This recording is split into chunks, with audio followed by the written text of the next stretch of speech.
அனைவருக்கும் வணக்கம்.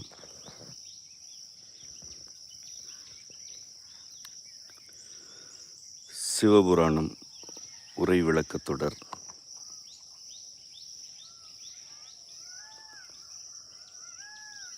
4ஆம் பகுதி. இன்று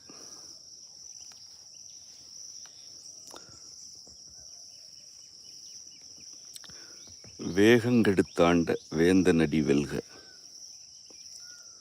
பிறப்பறுக்கும் பிஞகந்தன் பெய்கழல்கள் வெல்க,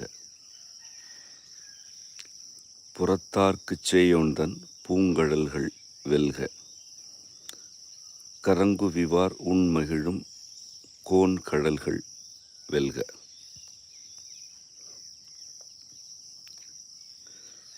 சிரம்குவிவார் ஓங்குவிக்குஞ் சீரோன் கழல் வெல்க.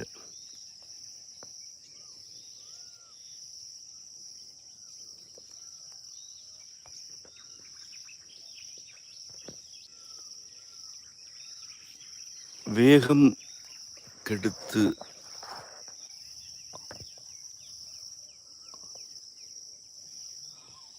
ஆள்பவன் என இறைவனை மாணிக்கவாசகர் கூறுகிறார்.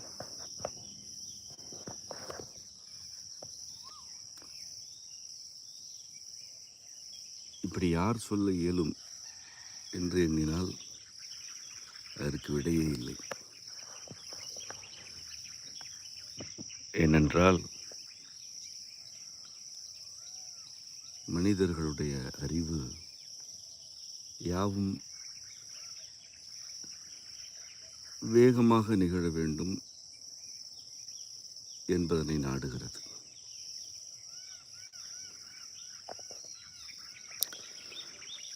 காலத்தின் மீது தமக்கு ஆளுமை வேண்டும் என்பதுதான் மனிதகுல வளர்ச்சியின் அடிப்படையாகவே இருந்திருக்கிறது.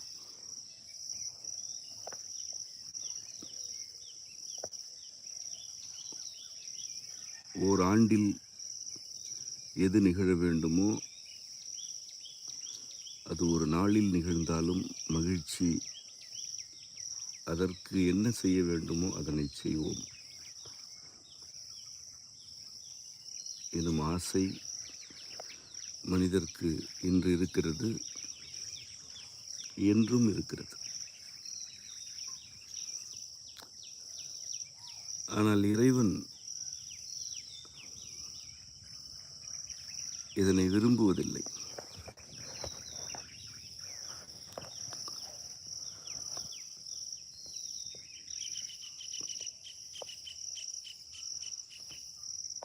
நமக்கு முதற்பொருள் என்று இருப்பவை நிலமும் பொழுதும். தொல்காப்பியம் நமக்கு இதனை கற்பிக்கிறது. நீங்கள் எந்த நிலத்தில் இருக்கிறீர்களோ அதுவும் அந்த நிலத்திற்கு உரிய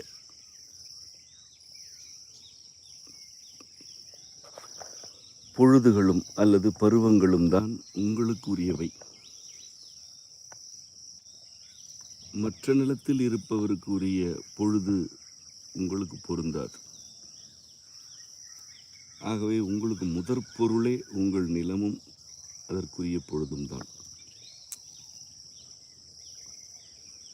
அனைவருக்கும் ஒரே பொழுது என்று இருப்பதில்லை. அது இயல்புக்கு மாறானது என்பதுதான் நம் கொள்கையே. அதனைப்போல் ஒவ்வொரு மனிதருக்கும் காலம் வேறுபடுகிறது.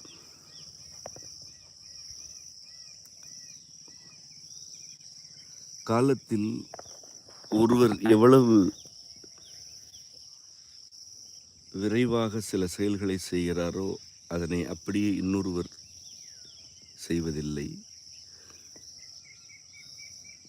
ஒருவர் தன் வாழ்நாளில் எவ்வளவற்றில் வேகத்தில் இருக்கிறாரோ அவற்றிலெல்லாம் மற்றவரும் அதே வேகத்தில் இருப்பதில்லை.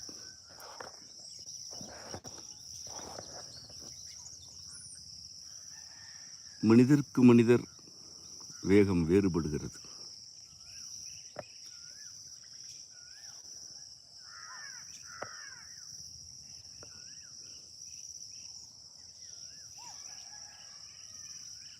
வேகத்தை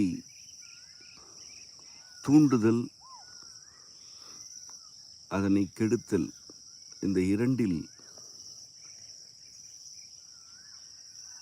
இறைவன் எதனை செய்கிறான்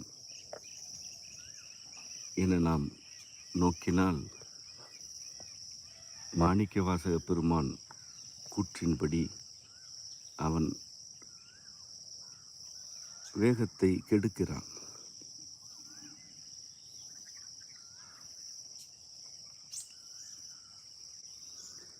வேகம் எனும் சொல்லே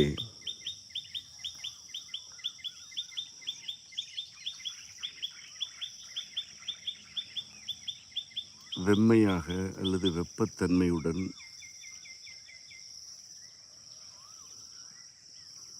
மேலெழுந்து பரவுதல், அதில் முழுமையாக இருத்தல் என்பதனை கடந்த பாடத்தில் விளக்கினோம்.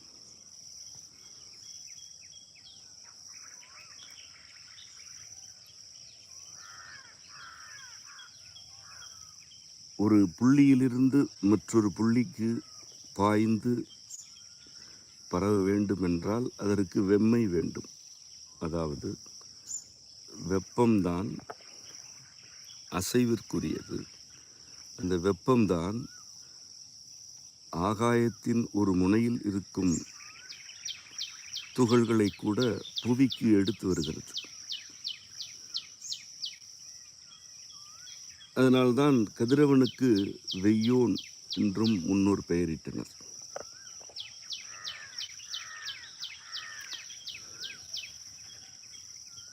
ஒரு மனிதர் வேகம் கொண்டிருக்கிறார், அதில் மேலும் மேலும் வளர்ச்சி அடைகிறார் என்றால் அவருடைய அசைவு வெம்மை மிகுந்ததாகிறது. அவரிடம் குளிர்ச்சி குறைகிறது,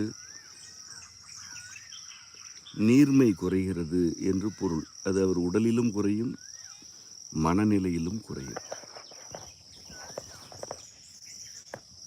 நாம் நீர்மையுடன் இருக்க வேண்டும்.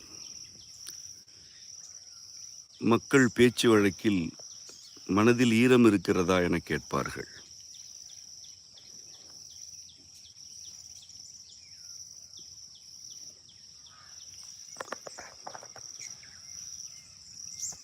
ஒருவர் தன் இலக்கே தனக்கு பெரிது என கருதி அதற்காக பிறரை பற்றிய அக்கறையே இல்லாமல் அல்லது பிறருடைய துயரங்களை பற்றிய எண்ணமே இல்லாமல் முன்னேறிக்கொண்டே இருக்கிறார் என்றால் அவர் வேகம் எடுத்து விட்டார் என்று பொருள். அந்நிலையில் மக்கள் கேட்பதுண்டு, உன் நெஞ்சில் ஈரமே இல்லையா என. வேகம் ஈரத்தை கெடுக்கும். ஏனென்றால் வேகம் எனப்படுவதே வெம்மையின் நிலைதான். ஒளியும் ஓசையும் பாய்ந்து பரவுகின்றன. ஒளியிலும் ஓசையிலும் உள்ள வெம்மைதான் அவற்றிற்கு வேகம் கொடுக்கின்றன.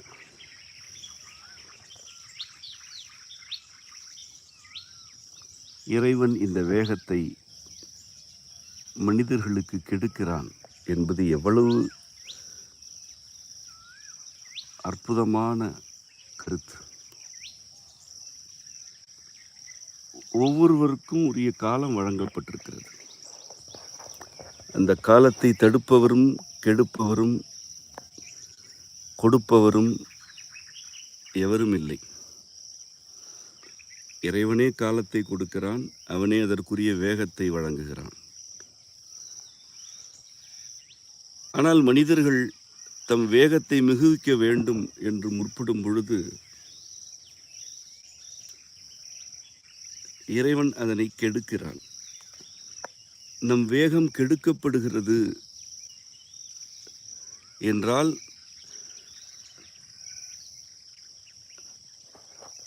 நாம் நமக்கு உரிய காலத்தில்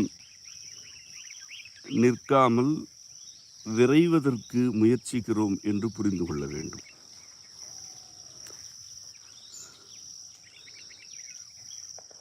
திருவாசகம், திருக்கோவையார் ஆகிய இரு நூல்களை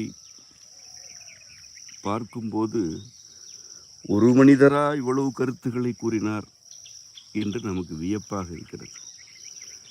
அதே மனிதர் இறைவனுக்கு ஒரு மாபெரும் திருக்கோயிலை எழுப்பினார் என்று கேள்விப்படுகிறோம், அந்த கோயிலை பார்க்கிறோம்.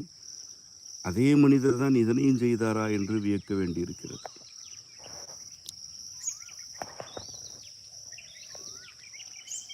அவர் பயணித்த ஒரு ஊருக்கு நீர்நிறை பணிகளுக்காக சென்றிருந்த போது அங்கு மாணிக்கவாசகர் அவர் காலத்தில் வந்து சென்றதாக இன்றும் ஊரில் பேசிக்கொண்டிருக்கிறார்கள். அது ஒரு வழக்காக இருக்கிறது. அதாவது அது ஒரு பேச்சு வழக்காக இருக்கிறது, அவர்களின் நம்பிக்கையாக இருக்கிறது. அதே மனிதர் தான் இங்கும் வந்து சென்றாரா, இங்கும் பணிகள் செய்தாரா என்று வியப்பாக இருக்கிறது. இவ்வளவு மட்டும்தான் செய்தார் என்பதற்கும் உறுதியில்லை. நம்மிடம் கிடைத்திருக்கும் சான்றுகள் இவ்வளவுதான். இவ்வளவையும் செய்த மனிதரே தன் வேகத்தை இறைவன் கெடுத்தான் என்று கூறுகிறார். இறைவன் அவருடைய வேகத்தை கெடுத்ததனால்தான் இவ்வளவு வினைகளை அவர் உருப்பட செய்திருக்கிறார்.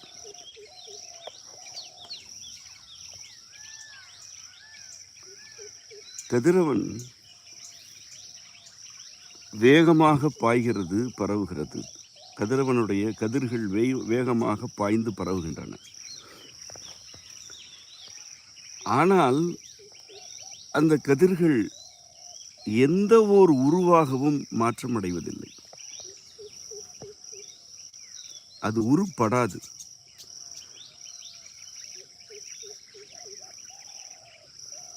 ஒளியும் ஓசையும்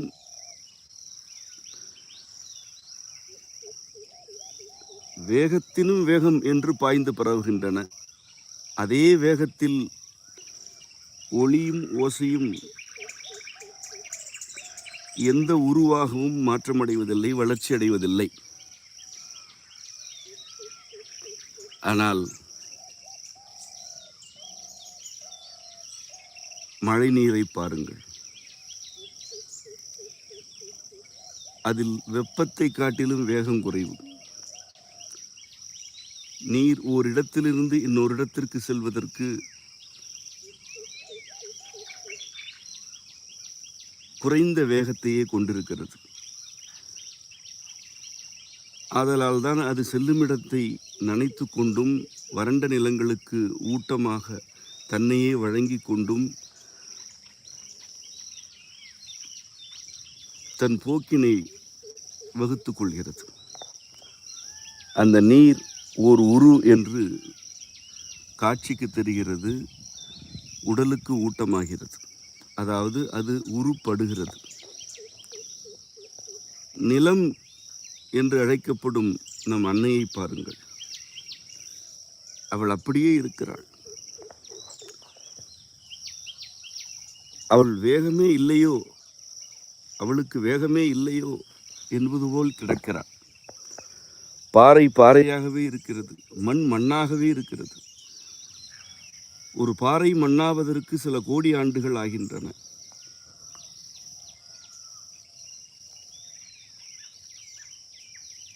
நிலத்திற்கு வேகம் என எதுவுமே இல்லை என்று கருதும் அளவிற்கு அந்த பூதம் இருக்கிறது. ஆனால் இந்த பூதம்தான் எல்லா உயிரினங்களுக்குமான உருவினை வழங்குகிறது. இந்த பூதம்தான் உருப்படுகிறது. உருவாக வேண்டும், மாற்றம் நிகழ வேண்டும், நிலை பெற வேண்டுமென்றால் வேகம் கூடாது. இறைவன் நிலத்திற்கு என்ன வேகத்தை அருளினானோ அந்த வேகத்தை நிலம் மீறுவதில்லை. இறைவன் கதிரவனின் கதிர்களுக்கு என்ன வேகத்தை அருளினானோ அதனை அதுவும் மீறுவதில்லை. காற்றுக்கும் ஆகாயத்துக்கும் நீருக்கும் உரிய வேகம் இறைவன் அருளியவாறு இருக்கிறது. ஆகவே எதனை எவ்வளவு வேகத்தில் நகர்த்த வேண்டும் என்பதனை அவன் தன் கையில் கொண்டிருக்கிறான். அதற்கு அடங்கி இருக்க வேண்டும்.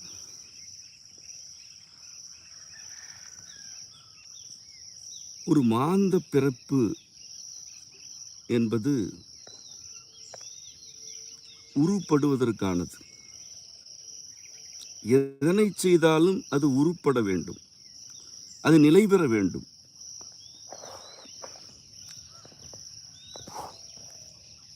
அதற்கு வேகம் கெட வேண்டும். இதன் பொருள் சோம்பி இருப்பதல்ல, வேகமே கூடாது என்று கிடப்பதல்ல, வேகம் மிகுதியாக கூடாது என்பது, உரிய வேகத்தில் உரிய செயலை செய்ய வேண்டும் என்பது.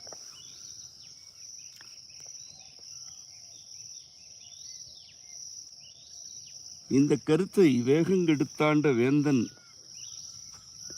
என்ற கருத்தை சிவபுராணத்தின் தொடக்கத்திலேயே மாணிக்கவாசகர் பாடுகிறார்.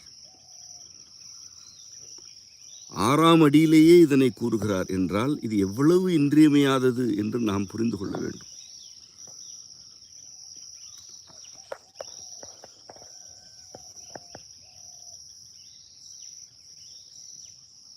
வேந்தன் எனப்படுபவன் யார்?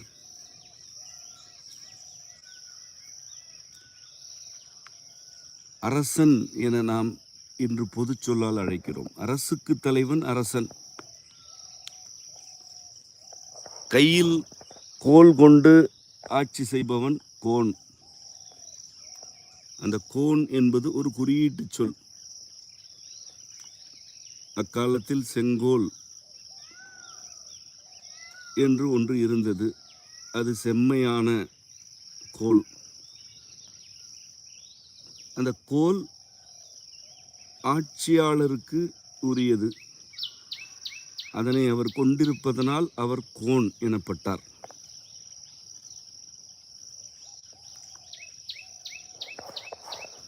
வேந்தன் என்பது ஒரு குறியீட்டு சொல்தான்.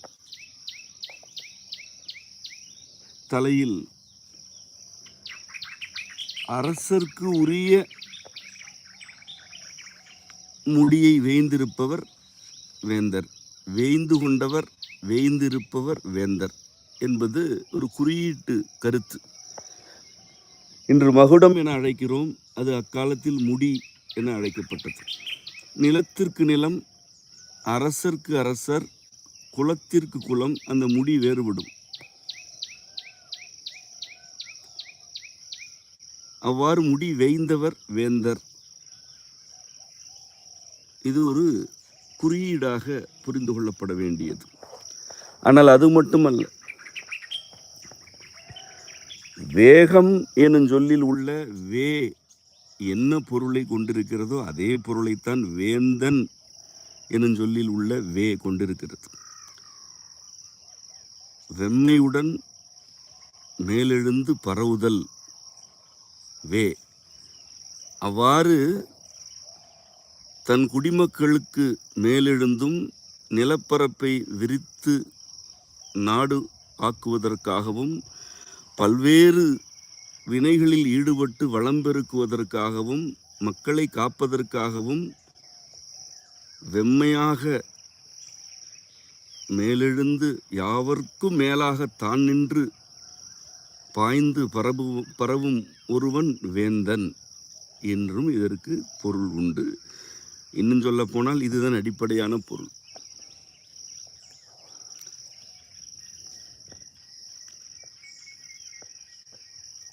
இறைவன் வேகத்தை கெடுத்து ஆண்டான் என்கிறார். ஆதலால் அவனை வேந்தன் என்கிறார். ஆள்பவன் வேந்தன்.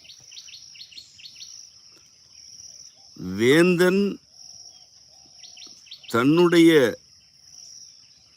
வெம்மையினால் பாய்ந்து பரவி மேலெழுந்து நிற்கிறான். அவ்வாறு அவன்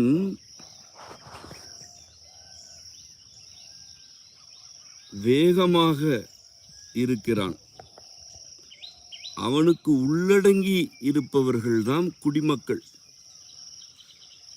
மாணிக்கவாசகர் இறைவனை வேந்தன் என கூறுகிறார் என்பதனால் இவ்விடத்தில் அவர் தன்னை என்னவாக கருதுகிறார்? அந்த வேந்தனுக்கு அடங்கி உட்பட்டு இருக்கும் ஒரு குடிமகன் என்று கருதுகிறார். அது அவருக்கு மட்டுமான கருத்தல்ல, நம் அனைவருக்குமானது. வேந்தனை விட குடிகள் வேகம் எடுத்து விடக்கூடாது, எடுத்துவிட வாய்ப்பும் இல்லை. வேந்தனுக்கு அடங்கி இருந்தால்தான் குடிகள் சிறக்கும்.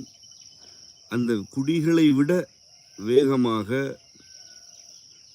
மேலெழுந்து பரவும் தலைவனாக அரசன் இருக்க வேண்டும். ஆதலால் அவன் வேந்தன் எனப்படுகிறான். இறைவன் நம் அனைவருக்குமான வேந்தனாக இருக்கிறான். நாம் என்ன வேகத்தில் ஒன்றை செய்கிறோமோ அதனை விட பல கோடி மடங்கு வேகம் அவனுக்கு உரியது. ஆதலால் அவன் தன்னுடைய அளவிறந்த வேகத்தினால் நம் வேகத்தை கெடுக்கிறான். அப்படி கெடுத்துத்தான் அவன் நம்மை ஆள்கிறான். ஒரு மனிதர் 100 ஆண்டுகள் வாழ வேண்டும் என்று விரும்புகிறார். ஆனால் 100 ஆண்டுகளுக்குரிய செயல்கள் அவரிடம் இருப்பதில்லை.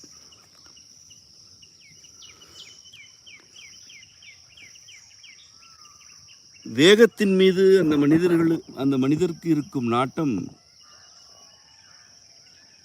அவர் நினைக்கும் செயல்கள் எல்லாம் 10 அல்லது 20 ஆண்டுகளில் முடித்து விடுவதாக இருக்கிறது.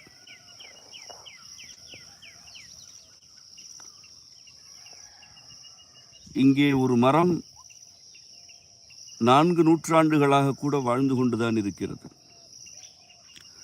ஆனால் 400 ஆண்டுகளில் அம்மரம் எவற்றையெல்லாம் செய்ய வேண்டுமோ அவற்றைத்தான் செய்யும். 400வது ஆண்டில் செய்ய வேண்டியவற்றை 40வது ஆண்டில் செய்வதற்கு மரத்திற்கு அறிவில்லை. ஆதலால் தான் அது 400 ஆண்டு வாழ்கிறது.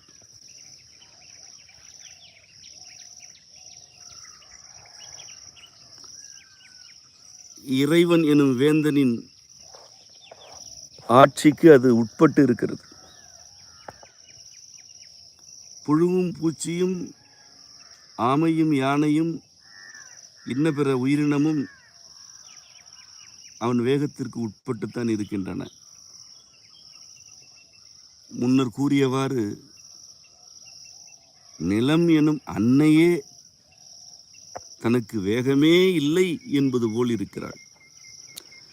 அதனை விட இவற்றையெல்லாம் விட மனிதர் என்ன பேரறிவு கொண்டவரா? இல்லை. ஆனாலும் தமக்கு அப்படி ஒரு பேரறிவு இருப்பதாக கற்பித்துக் கொள்ளுதல் மனிதர்களுக்கு உள்ள குணம். அதனை இறைவன் கெடுத்து கொண்டே இருக்கிறான். அப்படி கெடுத்துத்தான் அவன் ஆள்கிறான்.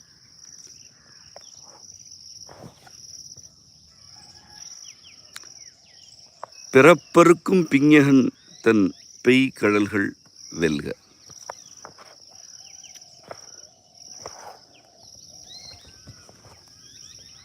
பிறப்பு என்பது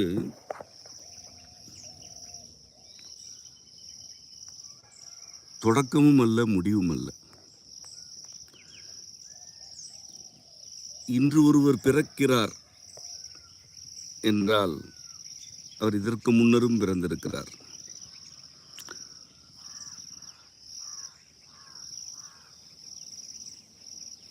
அவர் மனிதராக பிறப்பதற்கு முன்பு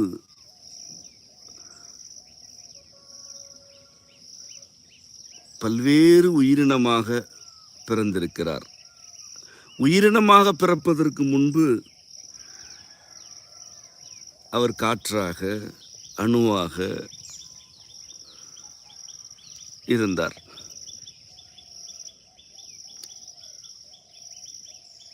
பிறக்கம் என்ற சொல்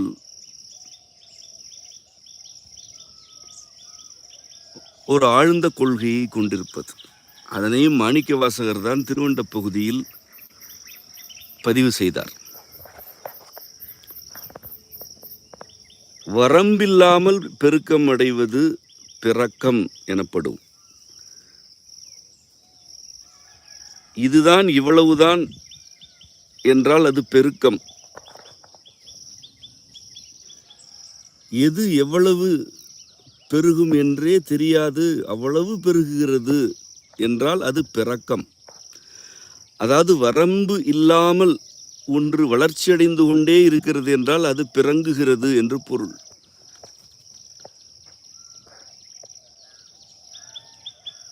நாம் உரையாடுகிறோம், நீங்களும் நானும் இன்ன பிறரும் என்று நான் கூறுகிறேன். நீங்கள், நான் ஆகிய சொற்கள் தெளிவான வரையறை கொண்டவை. நீங்கள் என்றால் நீங்கள், நான் என்றால் நான். இன்னும் எத்தனை பேர் எவரவர் என்று எனக்கு தெரியவில்லை என்பதனால்தான் இன்ன பிறர் என்கிறேன்.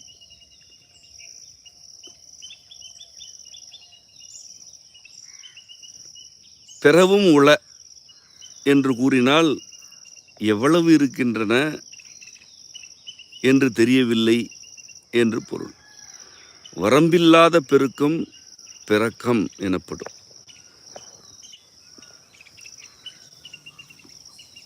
நம் பழந்தமிழ் நூல்களில் பிறங்கு மலை என்று கூறப்பட்டது. சில மலைகளை பிறங்கு மலை என்று கூறினார்கள். அந்த மலைகள் வளர்ச்சியடைந்து கொண்டிருந்தன என்றுதான் அதற்கு பொருள். கடல் கோளுக்கு பின்னர் மேலெழுந்த மலைகள் மேலே உயர்ந்து கொண்டே இருந்தன. ஆதலால் அவ்வாறான மலைகள் யாவும் பிறங்கு மலை என்று குறிக்கப்பட்டன. எல்லா மலைகளும் பிறங்கு மலைகள் அல்ல. எது தரைக்கு கீழ் இருந்து மேலே உயர்ந்து கொண்டே இருக்கிறதோ அது பிறங்கு மலை.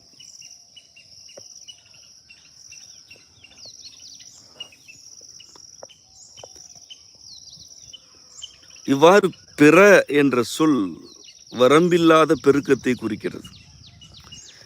இதுதான் பிறவி, பிறப்பு என்றும் ஆனது. இவ்வளவுதான் பிறப்பு என்று வரையறுக்க இயலாது. அதனால் அது பிறப்பு. இப்படி வரம்பில்லாமல் இருக்கும் பிறப்பினை அறுத்து விடுகிறான் இறைவன். அறுத்தல் என்பது இருபொருள் கொண்டது. ஒன்று தொடர்பை துண்டித்தல், மற்றொன்று வழியமைத்தல். அறு என்றால் ஒன்றிலிருந்து ஒன்றின் தொடர்பை துண்டித்தல். அது மட்டுமல்ல, இதிலிருந்து துண்டிக்கப்பட்ட அதற்கு என்ன வழி என்பதனையும் காட்டுதல். அறு என்ற சொல்லுக்கு இந்த இரண்டு பொருளும் உண்டு.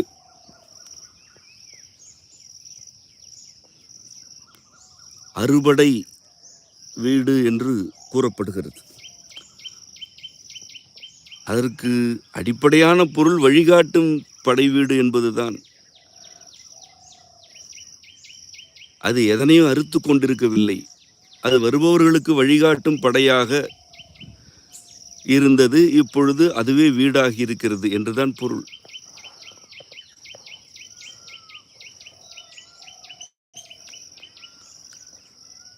இறைவன் பிறப்பை அறுக்கிறான் என்றால் அவன்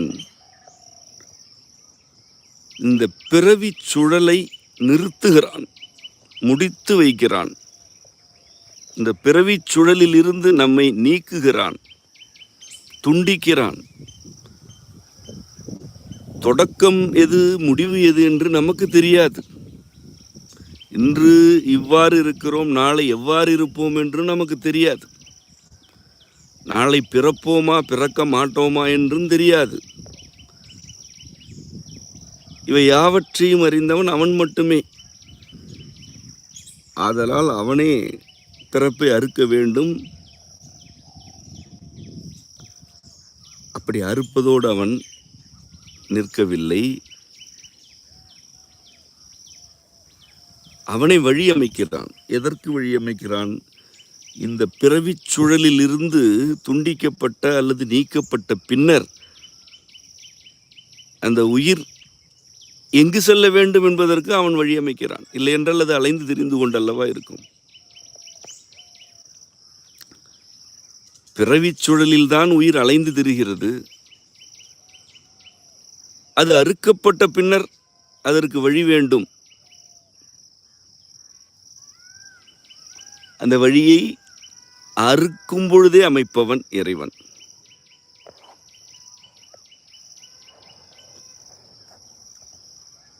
பிஞகன் என்பது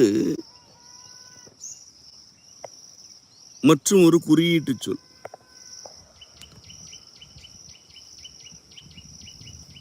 விரிந்த சடை, கூந்தல் ஆகியவற்றை பிஞகம் என அழைக்கும் வழக்கம் இருந்திருக்கிறது. அவ்வாறு விரிசடை கூந்தலை கொண்டவன் நம் இறைவன் என்பதனால் அவன் பிஞகன் எனப்பட்டான். இறைவனுடைய விரிசடை கூந்தல் என்பது என்ன? அதற்கான மிகச்சிறந்த விளக்கங்களை காரைக்கால் அம்மையார் தன் அற்புத திருவந்தாதியில் பதிவு செய்திருக்கிறார்.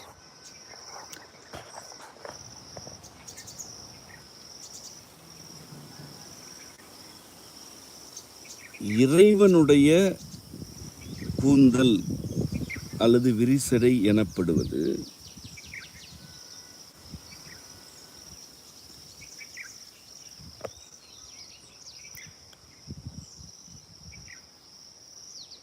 ஒளி, ஓசை,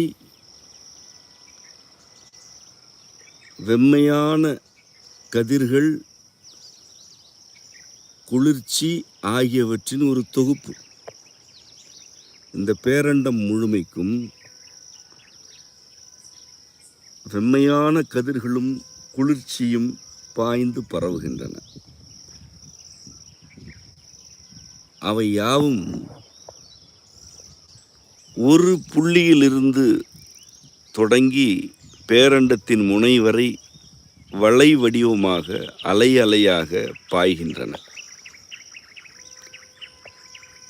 இவை யாவும் தொடங்கும் ஒரு புள்ளி எனப்படுவது ஒன்றல்ல, அது ஒரு சுழல். ஒரு சுழலுக்கு உள்ளிருந்து எண்ணிலாத அலைகள் பாய்ந்து பரவுகின்றன.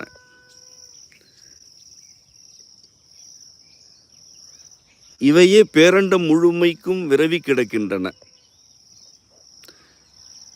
இவ்வாறு பாய்ந்து பரவும் வெம்மை, குளிர்மை, ஒளி, ஓசை ஆகியவற்றின் அலைகளில்தான் இந்த பேரண்டத்தின் கோள்களும் மீன்களும் மிதந்து கொண்டிருக்கின்றன. அவனது சடையில்தான் யாவும் இருக்கின்றன. இந்த சடை, அவனது இந்த சடை எவ்வளவு எழில் வாய்ந்தது என்பதனை அற்புத திருவந்தாதி உரைக்கிறது. அதில் ஒரு தோற்றம் அவனுக்கு இருப்பது செஞ்சடை என்பது. செம்மையான சடை, செந்நிறத்தில் உள்ள சடை. மின்போலும் செஞ்சடையான் என்று இதனை அம்மையார் கூறுகிறார்.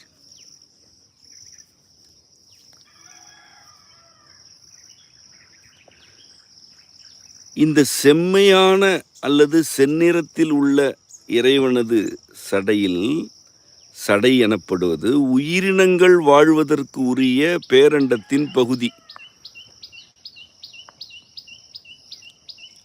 அவனுடைய சடை பொன் போல மின்னிக்கொண்டும் இருக்கிறது.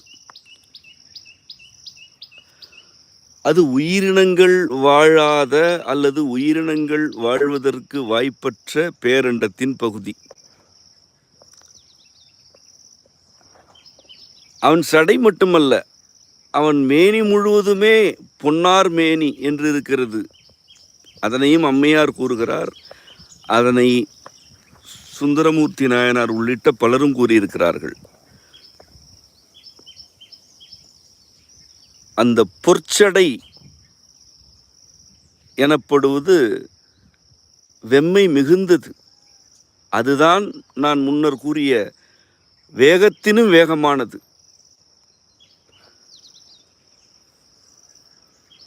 கதிரவ கதிர்கள் அல்லது வெம்மை கொண்ட கதிர்கள் பொன்னிறமாக தோற்றமளிப்பன.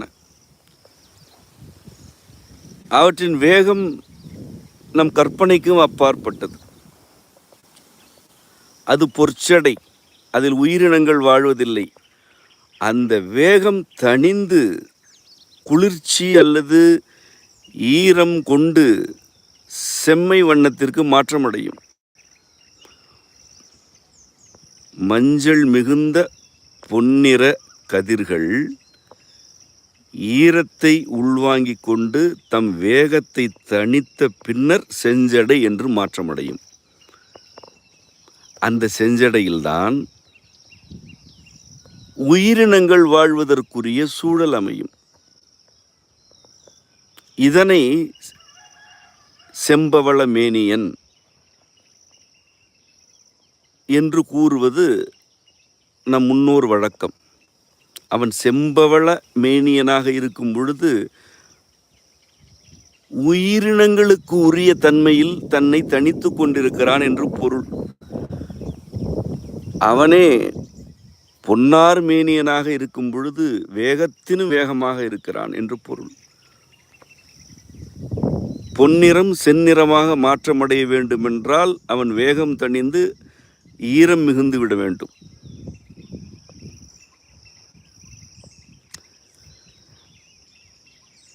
அவனே தன்னுடைய இயக்கத்தை, அதன் வேகத்தை தணித்து கொண்டுதான் உயிரினங்கள் உய்வதற்குரிய நிலத்தை வழங்குகிறான், நீரை வழங்குகிறான் என்பது இதில் உள்ள கருத்து. இவ்வாறு பொன்னிறம், செந்நிறம் உள்ளிட்ட பல்வேறு அடுக்குகள் இந்த பேரண்டத்தில் இருக்கின்றன. அவையெல்லாம் அலை போல் வளைவாக சுருளாக பேரண்டமெங்கும் பாய்ந்து பரவி கொண்டிருக்கின்றன. இறைவனுடைய கூந்தல், குழல், சடை ஆகியவற்றை பற்றிய விவரணைகள் திருவாசகத்திலும் அற்புத திருவந்தாதியிலும் பல உள்ளன. அவை எல்லாவற்றுக்கும் ஆழ்ந்த பொருள் இதுதான் என்று கூறும் அளவுக்கு எனக்கு தெளிவில்லை. ஆனால் அவை இந்த பேரண்டத்தை காட்சிப்படுத்துகின்றன என்பது மட்டும் உறுதி. இறைவனுக்கு இருப்பது சுரிகுழல் என்று மாணிக்கவாசகர் கூறுகிறார். அதே கருத்தை அம்மையாரும் கூறியிருக்கிறார். சுரிகுழல் என்றால் சுருளாக இருக்கும் கூந்தலின் ஒரு தொகுப்பு. அதாவது ஒரே ஒரு மயிர் சுருளாக இருக்கிறது என்றால் அது சுரி அல்ல. ஒரு மயிர் கற்றையே சுருள் என்று நீண்டு கொண்டிருக்கிறது என்றால் அது சுரிகுழல். சுருள் விரிந்த நிலையில் சுரி என்று ஆகும்.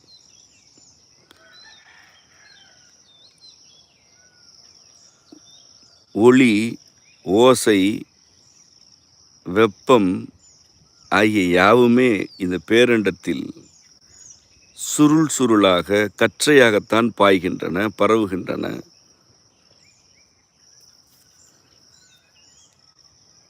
இந்த பேரண்டத்தில் எவையெல்லாம் வடிவமாக இருக்கின்றனோ அவை எல்லாமே சுருள் வடிவத்தில் இருந்துதான் விளைகின்றன.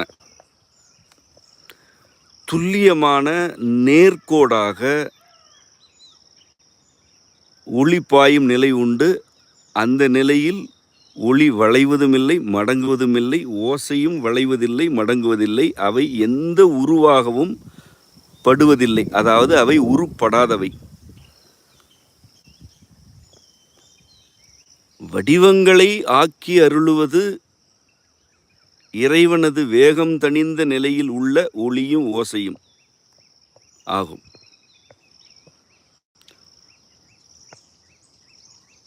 துல்லிய நேர்கோட்டில் பயணிக்கும் ஒளி தன் வேகத்தை தனித்து கொண்டால் அது நேர்கோட்டில் இருக்காது, அது அலையலையாக மாற்றமடையும். மேலும் வேகம் தணிந்தால் அது சுருள் வடிவத்திற்கு மாற்றமடையும். மேலும் வேகந்தணிந்தால் அது தனக்கு அருகே இருக்கும் மற்ற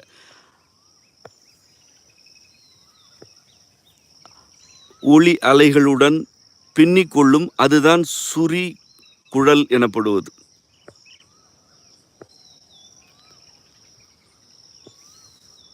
இவ்வாறு இறைவன் தன்னை தனித்து கொண்டு தன் வேகத்தை தானே குறைத்தும் தாழ்த்தியும்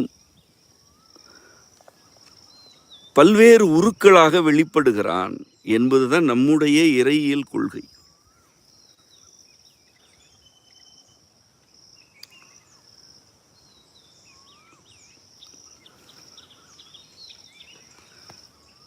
இறைவன் பிஞ்ஞகன் என்று அழைக்கப்படுவதற்கு இது அடிப்படை.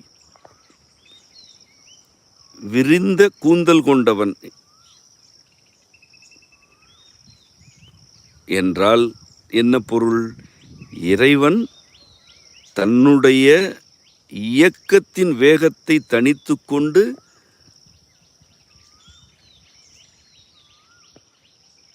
விரிவடைந்து பாய்ந்து பரவும் வடிவங்களாக மாற்றமடைந்து இருக்கிறான்.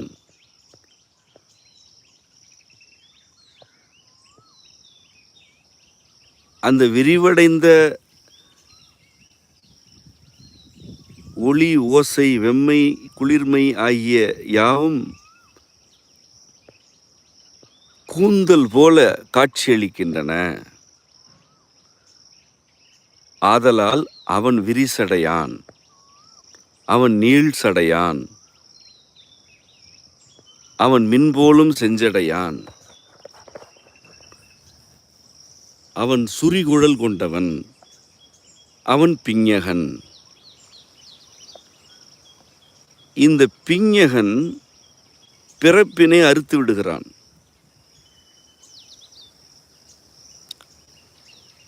அவனுடைய பிஞ்ஞகமாகிய கூந்தல் கற்றையில் ஒன்று உயிரினங்கள் வாழ்வதற்குரிய பொருட்களை படைத்து அருளுகிறது. இந்த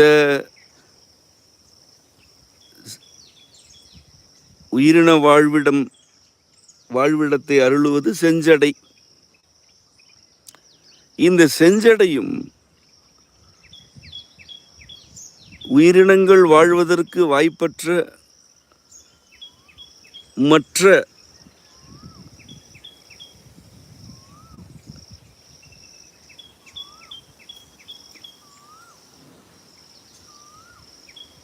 கூந்தல் உறுப்புகளும் பின்னிக் கொண்டுதானே இருக்கின்றன. ஒன்றுக்குள் ஒன்று பின்னிக் கொண்டுதான் இருக்கிறது. அது சுரிகுழலாகத்தானே இருக்கிறது. அது பிஞ்ஞகம் என்று தானே இருக்கிறது.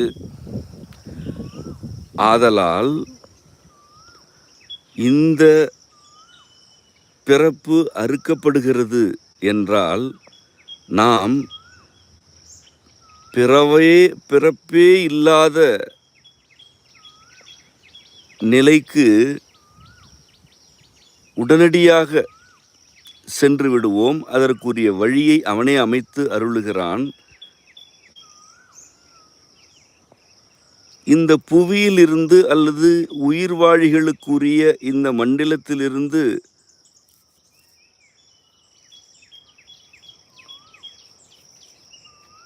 நாம் எங்கு செல்வோம்? வடிவமே ஆகாத, உருவாகவே படாத, வெளிப்படாத அவனுடைய மற்ற நிலைகளுக்குள் நம்மை அடக்கிக் கொள்வான். அந்த மற்ற நிலைகள் எங்கு இருக்கின்றன? ஒரு கற்றையாக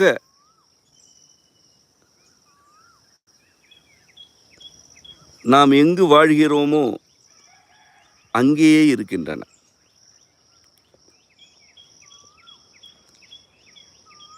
உங்களுக்கு எதிரே இருக்கும் வெளி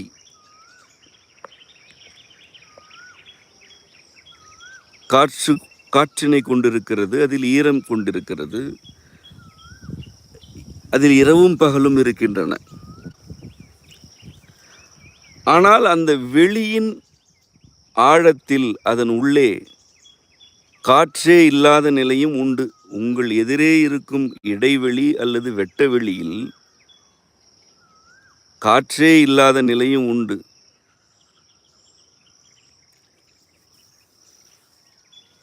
ஏனென்றால்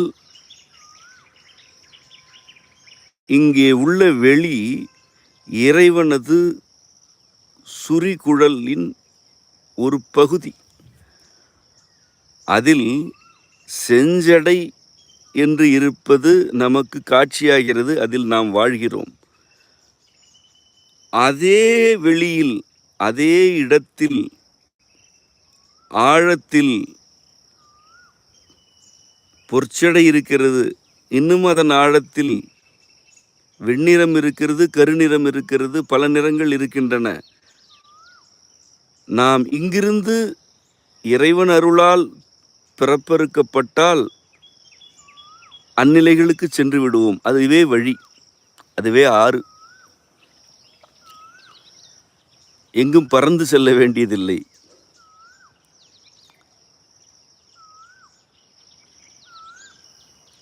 ஒன்றுக்குள் ஒன்றாக இப்பேரண்டத்தின் நிலைகளும் அடுக்குகளும் இருக்கின்றன. ஒன்றுக்கு அருகே இன்னொன்று இல்லை. ஒன்றுக்குள் ஒன்று, ஒன்றுக்குள் என்று ஒன்று எனத்தான் சுருள் வடிவமாகவும் சுரிகுழல் வடிவமாகவும் தான் பேரண்டத்தின் அடுக்குகள் இருக்கின்றன என்பதனைத்தான் நம் முன்னோர் பல வகைகளில் வலியுறுத்தினர்.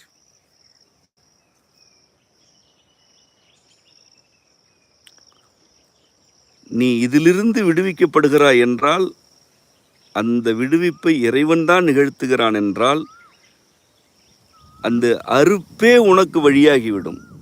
நீ இன்னொன்றுக்கு சென்று விடுவாய் என்பதனால்தான் பிறப்பு அறுப்பவனை பிஞகன் என்கிறார்.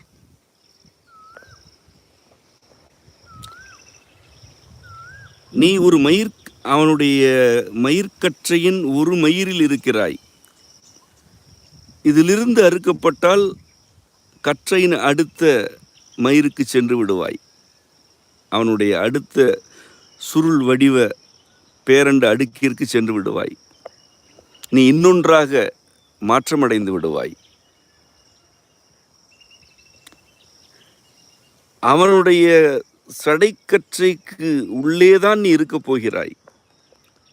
ஆனால் இந்த பிறப்பில் இருக்க மாட்டாய், வேறொன்றாக இருப்பாய். இதுதான் பிறப்பு அறுக்கும் பிஞகன் என்பதற்கு உரிய பொருள். பெய்கழல் என்பது வினைத்தொகை. 3 காலத்திற்கும் பெய்து கொண்டே இருக்கும் கழல். பெய்தல் என்றால் என்ன? மேலிருந்து கீழ் இறங்குதல் என்பது அதன் அடிப்படையான கருத்து. ஒரு புள்ளியிலிருந்து இன்னொரு புள்ளிக்கு செல்லுதல் எய் எனப்படும்.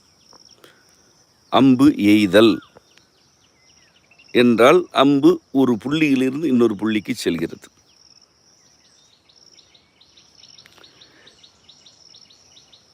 இந்த எய்தான்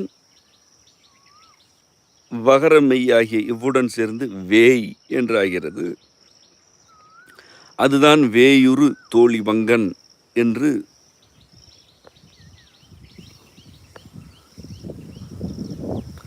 திருஞான சம்பந்தரால் பாடப்பெற்றது. எய் வேய் என்றாகும், எய் வெய் என்றாகும்.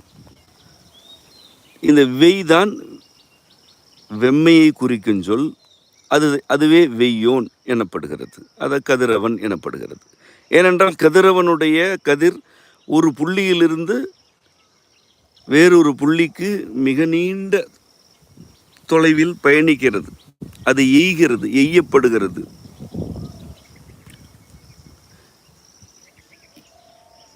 எய் இவ்வாறு ஒரு புள்ளியிலிருந்து மற்றொரு புள்ளிக்கு செல்லுதலை குறிக்கும் என்பதனால் அது பெய் என்றாகும் பொழுது மேலிருந்து கீழ் இறங்குதல் என்று ஆகிறது.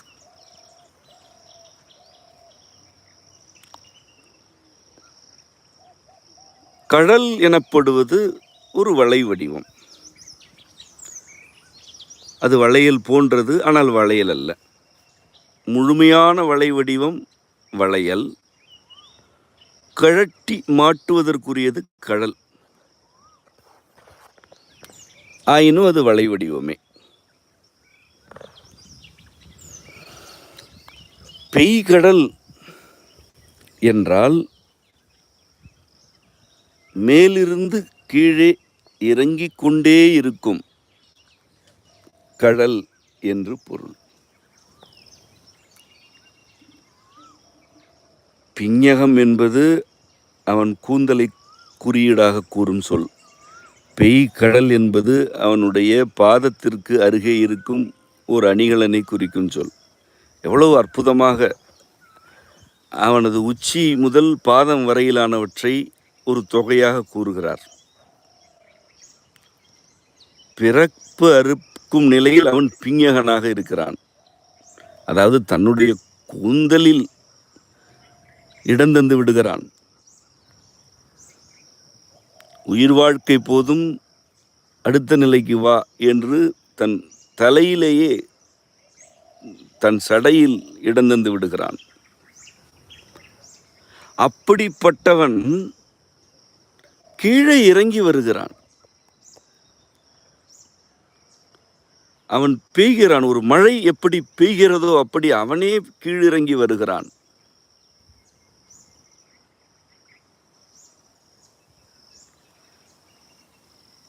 அவ்வாறு வரும் அவன் கடல் என்ற ஒரு அணிகலனால் அல்லது ஒரு பொருளினால் குறியீடாக மாணிக்கவாசகரால் கூறப்படுகிறான். அலை அலையாக அல்லது சுருள் அலையலையாக இருக்கும்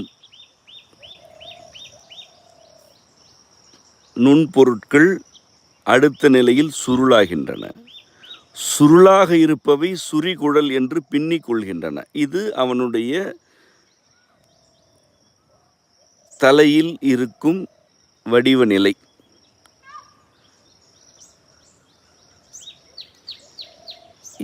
சுருள் வடிவம் தன் வேகத்தை மேலும் மேலும் தனித்து கொள்கிறது என்றால் அது வளை வடிவமாகிவிடும். ஒரு சுருள் வேகத்தில் தணிகையில் அது வளை என்றாகும்.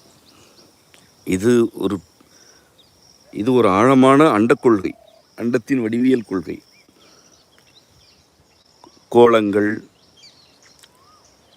மீன்கள் யாவுமே வளை வடிவமாக இருக்கின்றன. அவை வளை வடிவமாக மாற்றமடைவதற்கு முன்பு என்னவாக இருந்தன? அவை சுருள் சுருளாக பாயும் ஒளி, ஓசை, வெம்மை, குளிர்மை ஆகியவற்றின் கற்றைகளாக இருந்தன. ஒளிதான் வடிவமாகிறது. ஒளி அலையாக செல்கிறது. ஓர் அலை செல்லவில்லை, எண்ணிலடங்கா அலைகள் செல்கின்றன. அவ்வாறு எண்ணிலடங்கா அலைகள் பாயும் பொழுது அவை ஒன்றுடன் ஒன்று பொருந்தி சுருளாகிவிடும். இந்த சுருள் வடிவம் தன் வேகத்தில் தணிந்து தணிந்து தாழ்ந்து வளை வடிவமாகும். இப்படித்தான் நிலம் புவி உள்ளிட்ட கோள்களும் கோடான கோடி மீன்களும் வளை வடிவமாகின்றன.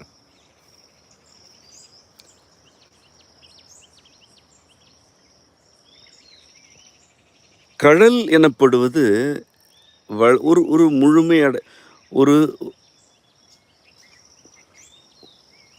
நிறைவுற்ற அல்லது முழுமையை அடைந்த அண்டப்பொருளின் குறியீடு. அது பெய்கடல் எனப்படுகிறது. எக்காலத்திற்கும்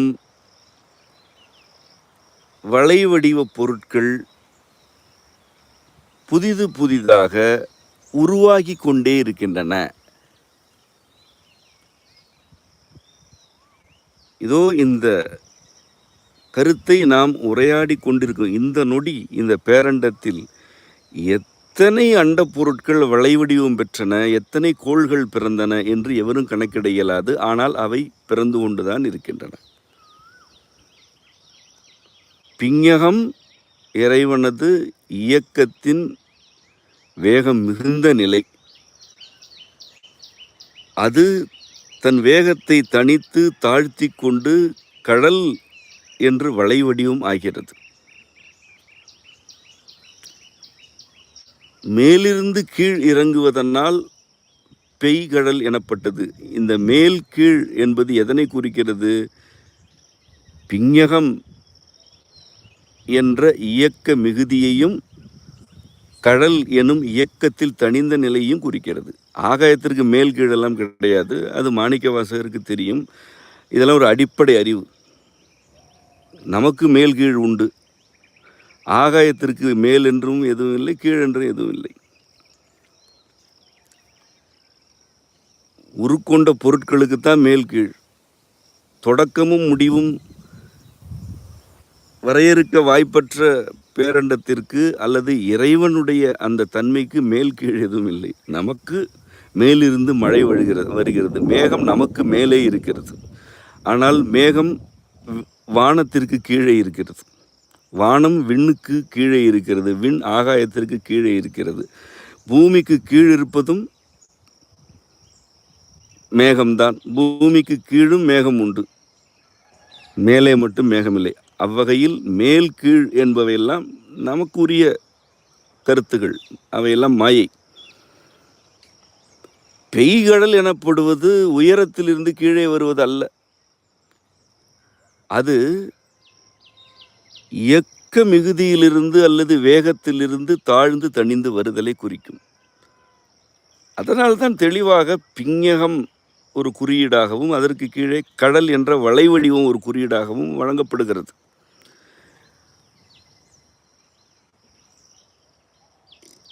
இறைவன் பிறப்பு அறுக்கும் பிஞகனாக இருக்கிறான். அவனுடைய கடல்கள் மீண்டும் பல உயிரினங்களை படைக்கும் தன்மையில் இருக்கின்றன. ஏனென்றால் அவை என்ன? பெய்கடல்கள். இயக்க மிகுதியிலிருந்து தணிந்து உருக்களாக உயிரினங்களாக வர வேண்டும் என்ற இறைவனின் விருப்பம்தான் வளை வடிவங்களை ஆக்குகிறது. அந்த வளை வடிவங்களில் இருந்தன உயிரினங்கள் வருகின்றன. இறைவன் நம் பிறப்பை அறுக்கும் இயக்க மிகுதியிலும் இருக்கிறான். அந்த இயக்க மிகுதி நிலைக்கு நம்மை அழைத்து சென்று பிறப்பு அறுத்து விடுகிறான். அதே வேளை அவன் மேலும் பல உயிர்களை பிறப்பிப்பவனாகவும் இருக்கிறான். இயக்கத்தின் உச்ச நிலையில் நம்மை அவன் ஈர்த்து கொள்கிறான் என்றால் நம் பிறப்பு அறுக்கப்படுகிறது. ஆனால் அவனுடைய உச்சி அப்படி இருந்தாலும் அடிப்பகுதி என்ன செய்து கொண்டிருக்கிறது? உயிரினங்களை பிறப்பித்து கொண்டு பெய்து கொண்டே இருக்கிறது. அவையெல்லாம் மேலும் மேலும் பிறக்கமடைகின்றன. இந்த இரண்டையும் ஒரு சேர இறைவன் நிகழ்த்தி கொண்டிருக்கிறான். இதனால் இறைவன் வேகம் கெடுத்தாண்ட வேந்தனாக இருக்கிறான். அவனே தன் வேகத்தை தான் கெடுத்து கொண்டு அல்லது தனித்து கொண்டுதான் உயிரினங்களை பிறப்பிக்கிறான். நம் வேகத்தை அவன் கெடுக்கிறான், வாழச் செய்கிறான், வினையாற்றச் செய்கிறான். நமக்கு உரிய காலத்தில் எவை நிகழ வேண்டுமோ அவையெல்லாம் நிகழ அருள் புரிகிறான். அவ்விடத்தில் அவன் வேந்தனாக இருக்கிறான், நம்மை அடக்கி ஆள்கிறான். இக்காலத்தில் உனக்கு இதுதான் என்கிறான். உன் வேகத்தை நான் கெடுப்பேன் என்கிறான். அப்படி நாம் வாழும் அவனுடைய கெடுத்தலுக்கு ஆட்பட்டு அவனோடே நாம் வாழ்ந்து நிறைவுற்ற பின்னர் நம் பிறப்பினை அறுக்கிறான். அந்த பிஞ்ஞகத்துக்குள் ஏதோ ஒரு இயக்க நிலையில் நம்மை சேர்த்து கொள்கிறான். ஆயினும் அவன் பெய்கடல் கொண்டவனாக மேலும் மேலும் உயிரினங்களை, உயிர் பொருட்களை படைத்து கொண்டே இருக்கிறான். இவ்வாறான இறைவனது அடி வெல்க என்கிறார் மாணிக்கவாசக பெருமான். இத்துடன் இன்றைய பாடம் நிறைவுற்றது.